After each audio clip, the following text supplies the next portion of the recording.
I would like to speak on demographic change in LDCs, the world's least developed countries, about its promises, its challenges, and its policy implications. I will cover three main points. One, the promise of what demographers call the demographic bonus. Two, the challenge of youth unemployment and underemployment. And three, its implications for economic policy making. If you look at the right side of this chart, you will see that population growth rates have decelerated in the three major groups of countries: in the developed countries, in other developing countries, and in the world's least developed countries. However, although population growth rates decelerated, populations continue to grow. If you look at the left side of this panel, you will see that the world population in 2011 reached the 7 billion mark. And the population is projected to grow by 2050 to over 9 billion. Population growth in absolute numbers will be highest in the group of developing countries, but it's particularly high in the world's least developed countries. If you look at the subsequent slide, you will see the main reason for that. Fertility in the least developed countries is significantly higher than anywhere else. In the world's least developed countries, every woman has on average 4.4 children. In the world's developed countries, every woman has on average 1.2 children. As a consequence of this, the population of the least developed countries will more than double between now and 2050. This chart represents the typical population pyramids.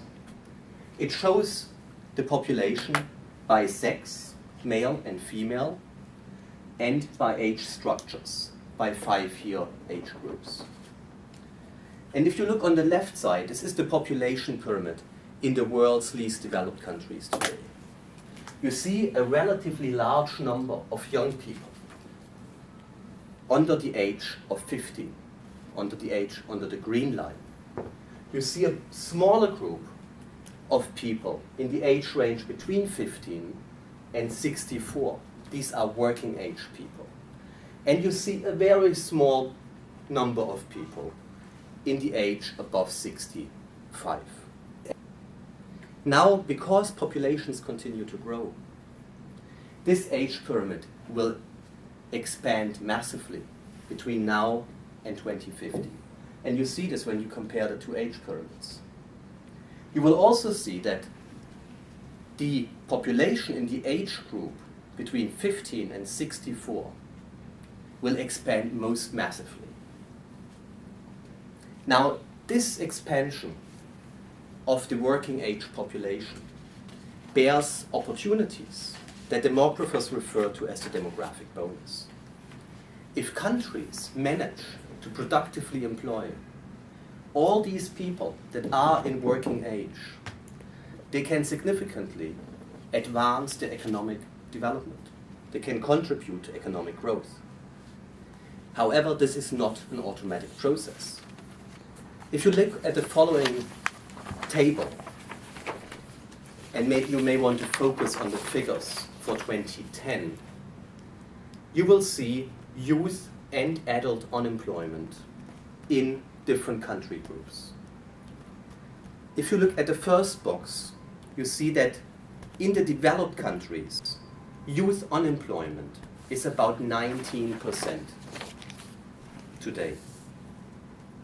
In sub-Saharan Africa, where most of the world's least developed countries are located, youth unemployment is 13%. It's lower than in the developed countries. However, the low youth unemployment is mostly attributable to the fact that these countries don't provide unemployment benefits. So many people, in fact, cannot afford to be unemployed. Everybody will be working. Everybody will be doing some kind of a job. They will be working as shoe shiners on a street corner. They will be selling bottled water at traffic lights. People are not really unemployed.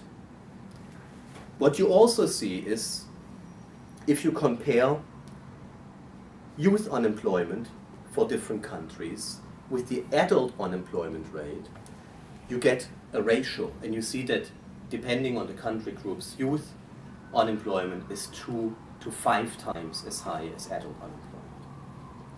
Now if you look at the following chart, you see one of the problems that I just alluded to.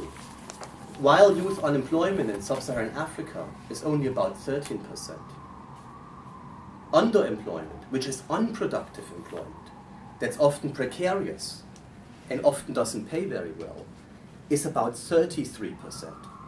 As a consequence of this, a very large number of people who are working in the world's poorest countries are actually living in poverty, below a poverty line of $2 per person a day.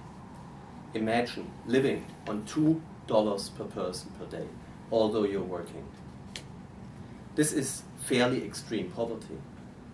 So the least developed countries face an enormous challenge to productively employ a large and rapidly growing number of young people. Between now and 2050, their population will double.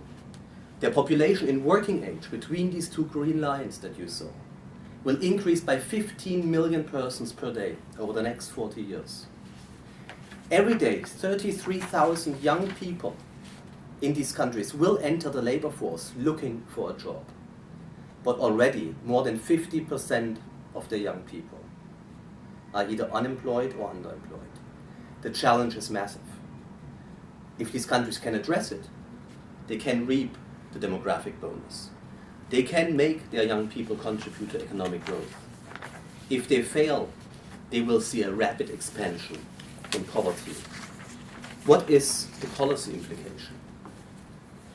Countries can try to reduce poverty by distributing goods and services that they have.